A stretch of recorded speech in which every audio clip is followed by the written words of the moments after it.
Hi, welcome back to True Wellness. Thanks so much for joining us. Today we're going to discuss a topic that I think is surprising to us. A lot of people don't realize that they're doing it incorrectly. We're going to be talking about water, as simple as that is. One of the things we hear often is how much water I should be drinking. People don't really have a clue if they're under or over on their water intake. Okay. So the first thing to realize is that most healthcare practitioners feel that we're somewhere around 70% water.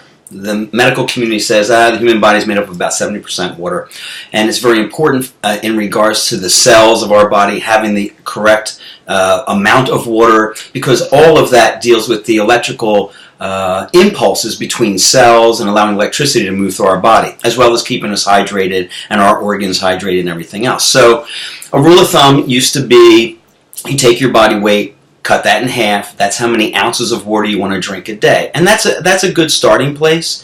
So, if we're 140 pounds and you want about 70 ounces of water a day.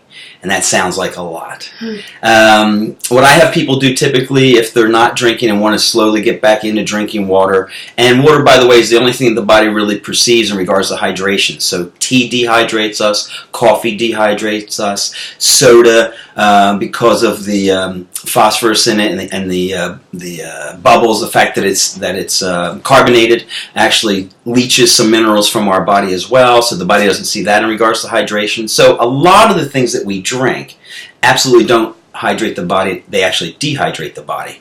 So in regards to just water, a good place to start, I think, is a couple of liters a day. And that way it's not that daunting. It's not this idea of 70 ounces. But if people drink 1.5 liters to 2 liters a day, I think that's okay. Now, if you're working hard outside, if you're in construction, if you're up on a roof, if you're doing manual labor, then you're going to need more water, because obviously you're going to be sweating a lot more than somebody that's doing office work. But with the stressors today, even with the electromagnetic fields and everything else, it's important that our body really stays hydrated. And most people, about 60% of the folks out there, are dehydrated, just chronically dehydrated.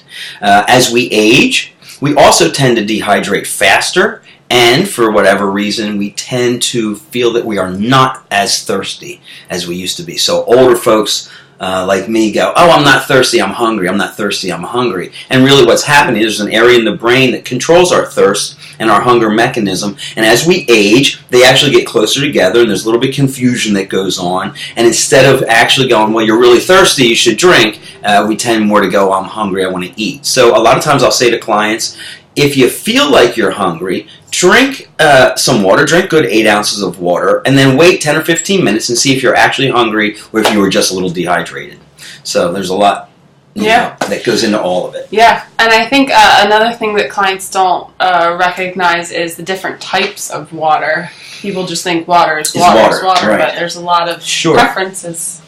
So we want to avoid municipal water because it's treated so much with chlorine and other chemicals are in it, as well as traces of other people's medications and all kinds of stuff in municipal water. So, from strictly a biological standpoint, we try and avoid showering in that water, bathing in that water, or drinking that water. So for us, municipal water is something that we try and avoid.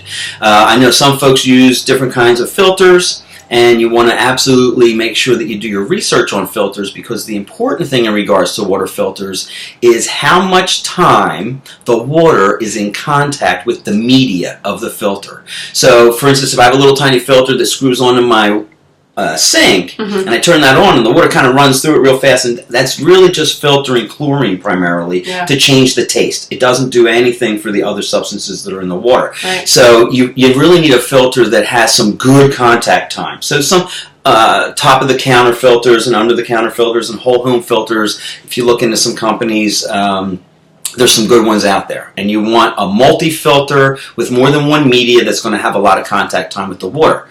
If you have a well, you want to make sure that the well is checked, and you can use a filter as well that's a UV light, and that's going to kill all the bacteria that might be in the well. So we worry a little less about chemicals on a well than we do living things like bacteria and parasites and those types of things. So a UV light will kill that. I like the idea of spring water. the Yeah. best for folks, you know. Yeah. Spring water, filtered home water. I don't particularly like reverse osmosis water. There's a lot of controversy over that. Yeah. It was originally designed to help the Kodak company develop film. Wow. It's an unstable water, molecularly unstable, and so we feel like if we were to drink that, our body works to stabilize that water molecularly, and we feel like it can leach minerals out of this body as well. So I don't like reverse osmosis, and I'm not crazy about distilled water as well. Yeah. So I think it's spring water. important for people to check the bottles of water that they're buying when they're out, because it's so surprising the amount of bottles you can look at which are not spring, but they're being sold as something that maybe looks like it's a natural water, and it's really not. It's a filtered public water. That's right, because there's no regulation on bottled water even to this day. So if I want, I can drop a well somewhere and start pumping water out of it and put it in a bottle and actually sell it and call it spring water, because that's what it is. And I don't have to filter it or anything else. Now, big companies, Coke is one of them, they filter their water and everything else, but they are literally going around and buying up all kinds of property just to get water. Yeah. So it's a huge industry. Yeah. And it's going to become scarce at some point. Good, clean water. It's already scarce in some areas. Yeah. So Yeah. drink water. Yeah, drink lots of water. We hope we answered your questions. We look forward to seeing you back. Thanks for joining us.